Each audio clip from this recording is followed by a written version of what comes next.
Jito ge johar abak santar samaj macet gongke jibe tudui mene tabuna darai kan abak ari cili ablabun hima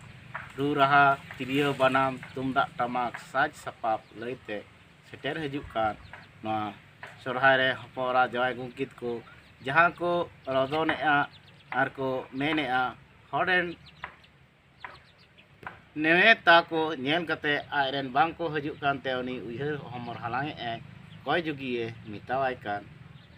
ओना कथा गिन आंजम बोन कना जोहार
Ninga